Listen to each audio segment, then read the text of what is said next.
Hi friends, welcome to కొత్తగా చందమామ కథలు. ఈరోజు మనం మాట్లాడు రామప్ప అనే కథ చెప్పుకుందాం. చిన్నప్ప రామప్ప అన్నాదమ్ముళ్ళు వ్యవసాయదారులు. వాళ్లకు చాలా కాలం బాగానే గడిచిపోయింది. అయితే ఒక సంవత్సరం పంటలు పోయాయి.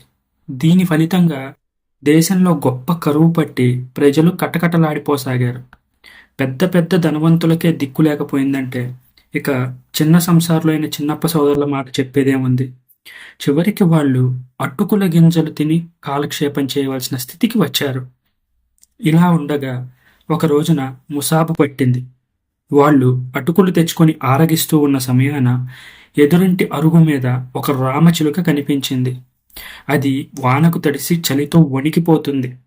ఎక్కడికి ఎగిరిపోయే స్థితిలో లేదు. చిన్నవాడైన రామప్ప దాన్ని గమనించాడు. జాలిపడ్డాడు.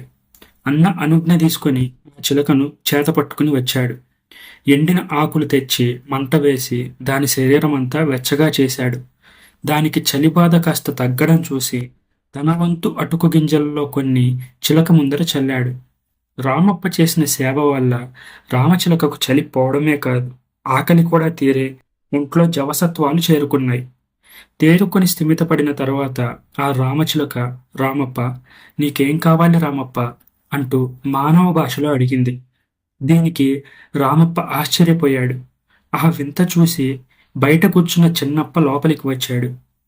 వెంటనే రామచిలుక, చిన్నప్ప చిన్నప్ప, నీకేం కావాలి చిన్నప్ప అని అడిగింది. అందుకు చిన్నప్ప, చిలక చిలక, నీది ఏ ఊరు? నీకు మనుషుల భాష ఎవరు నేర్పారు అని ఆత్రంతో ప్రశ్నించాడు. దీనికి బదులుగా రామచిలక, నేను మా పెద్ద చిలుకల గుంపుతో కలిసి ద్వీపాంతరం పోతున్నాను. వాన కారణంగా రెక్కలు తడిసి ఎగరలేక ఈ ఇల్లు చేరుకున్నాను. నా జతగాళ్ళు ముందు పోతున్నారు. నేను పోయి వారిని వెంబడించాలి. మీకేం కావాలో చెప్పండి అన్నది. అప్పుడు చిన్నప్ప, అయితే చిలక, మేం చాలా భేద స్థితిలో ఉన్నాం.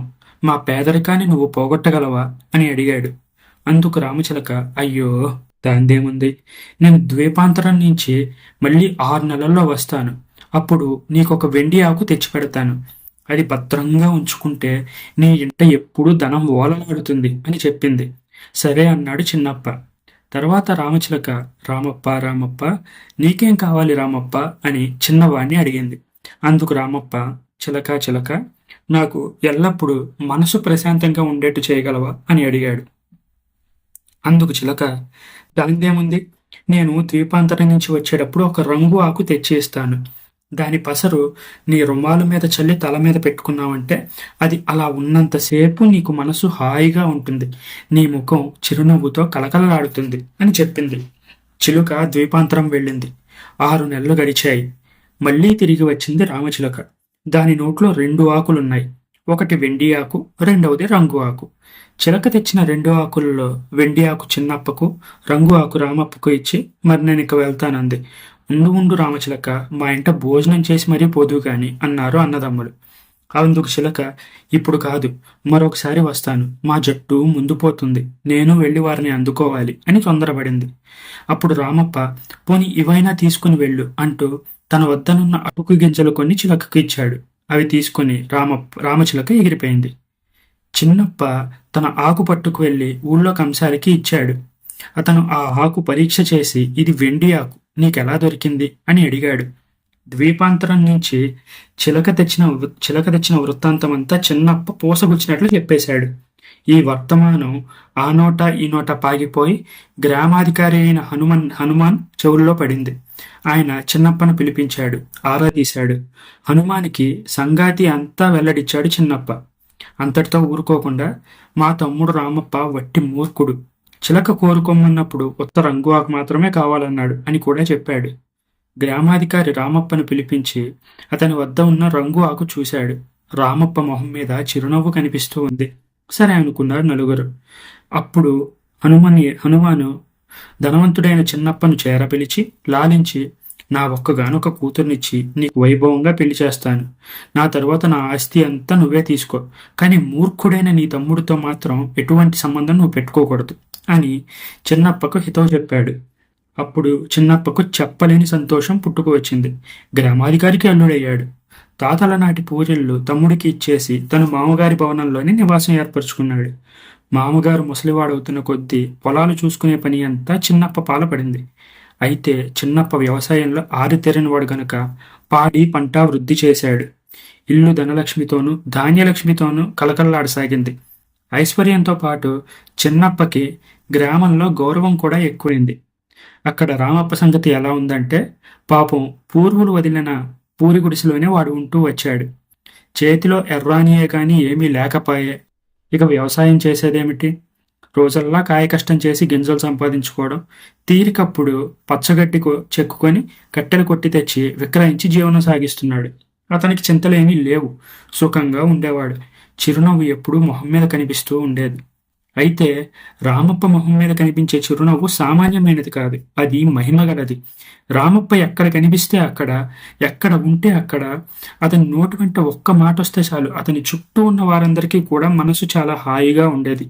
అతని దగ్గర ఉన్నప్పుడు రోగులకు వ్యాధులు నయమయ్యేవి. ప్రజలు కష్టాలు మరిచిపోయేవారు.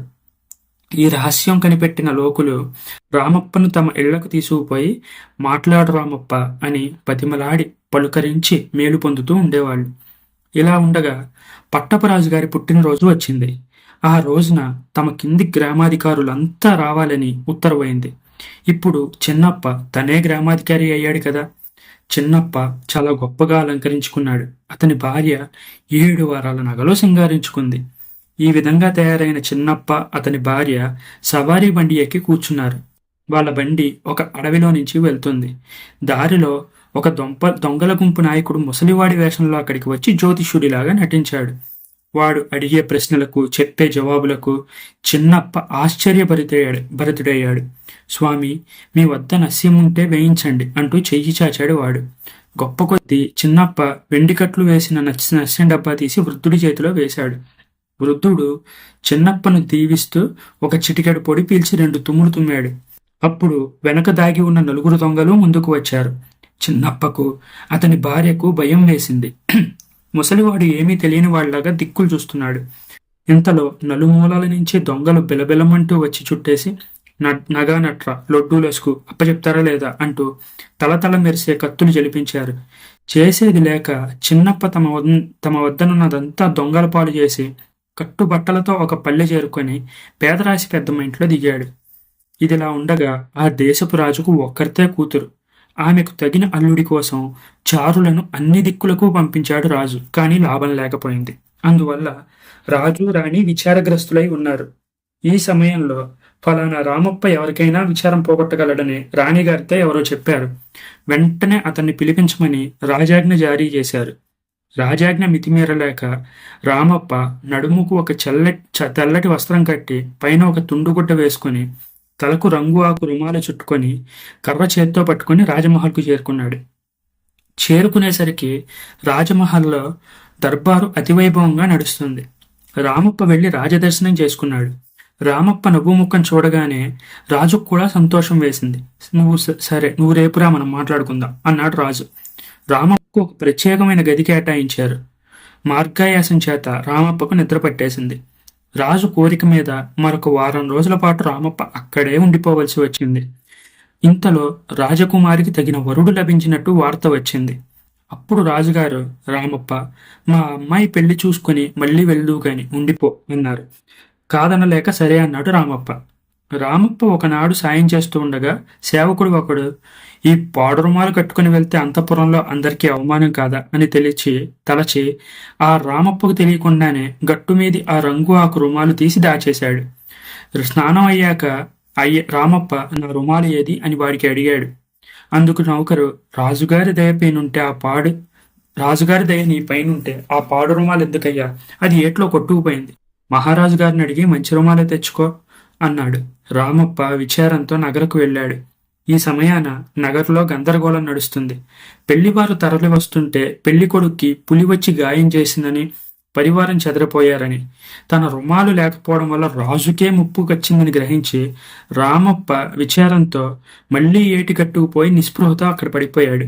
అలా పడి ఉన్న రామప్ప మొహం మీద ఒక స్త్రీ నీళ్లు చల్లి ఒక పాత రుమాలుతో తుడిచి ఉపచారాలు చేయసాగింది. పాతదైతే అయింది, ఈ రుమాలు తలకు చుట్టుకో, వేడి తగులుతుంది అన్నది ఆమె. రామప్ప కొంచెం తేరుకోగానే ఆమె తన వదిన గారని, ఆమె పక్కనే ఉన్న అతను తన అన్న చిన్నప్ప అని గుర్తించాడు. అయితే సిగ్గుచేత చిన్నప్ప తమ్ముణ్ణి పలకరించలేదు.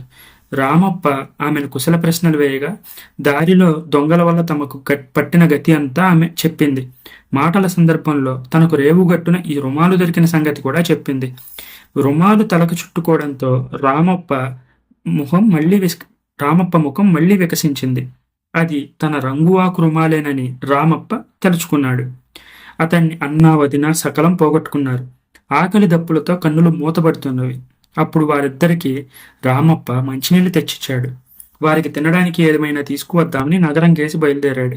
ఇంతలో ఒక చారుడు పరిగెత్తుకు వచ్చి, బాబు, రాజావారు రమ్మంటున్నారు తమర్ని అని వేగిరి పెట్టారు. తీరా రామప్ప అక్కడికి వెళ్లేసరికి పులి కరిచింది పెళ్లి కొడుకును కాదని ఒక సేవకుణ్ణి అని తెలిసింది. అంతా సవ్యంగానే ఉంది, పెళ్లివారి పల్లకి వస్తున్నట్లు కబురు తెలిసింది. అందరూ సంతోషించారు. రామప్పను చూడగానే రాజుగారు, ఇంతసేపు ఎక్కడున్నావు రామప్ప అని అడిగారు. ఏటికి స్నానానికి వెళ్ళాను ప్రభు అన్నాడు రామప్ప చిరునవ్వు నవ్వుతూ. అక్కడ నా అన్న వదిన చిక్కులో ఉన్నారు అని కూడా చెప్పాడు. వెంటనే రాజుగారు పల్లకి పంపించి చిన్నప్పను అతని భార్యను కూడా రప్పించారు. రాజుగారి కుమార్తెకు వైభవంగా పెళ్లి జరిగింది. రామప్పకు చిన్నప్పకు ప్రభువు వారు విలువైన బహుమతులు ఇచ్చారు. తరువాత అన్నదమ్ములిద్దరూ వాళ్ళ ఊరికి ప్రయాణమయ్యారు. రామప్ప తన వంతు బహుమతులన్నీ అన్నకే ఇచ్చి, అన్నయ్య, నాకు పెళ్ళామా పిల్లలా, ఇవన్నీ నేనేం చేసుకుంటాను అని చెప్పి సోదరుడికే ఇచ్చేశాడు. మళ్ళీ రామప్ప తన తాతల నాటి పూరి గుడిసెకు చేరుకొని సుఖంగా ఉంటున్నాడు. ఇలా ఉంటూ ఉండగా మరికొద్ది రోజులలో ఆనాటి రామచిలక మళ్ళీ వచ్చింది. రామప్ప రామప్ప, మాట్లాడు రామప్ప, రంగాకు మంచిదా వెండి ఆకు మంచిదా అని అడిగింది. అందుకు రామప్ప, తోటకు రంగు ఆకు మంచిది, ఇంటికి పిల్లలు పాపలు మంచిది, చింతలేని ఇల్లు అన్నిటికీ మంచిది అని బదులు చెప్పాడు. చిలక సంతోషంతో అతన్ని దీవించి తన దారిన తను వెళ్ళిపోయింది. ఆ తరువాత చిన్నప్పకు జ్ఞానం వచ్చింది. తన అత్యాశ తనకే పాఠం చెప్పిందని గ్రహించాడు. తమ్ముణ్ణి తిన్నగా చూడక నిరసించినందుకు ఎంతో నొచ్చుకున్నాడు.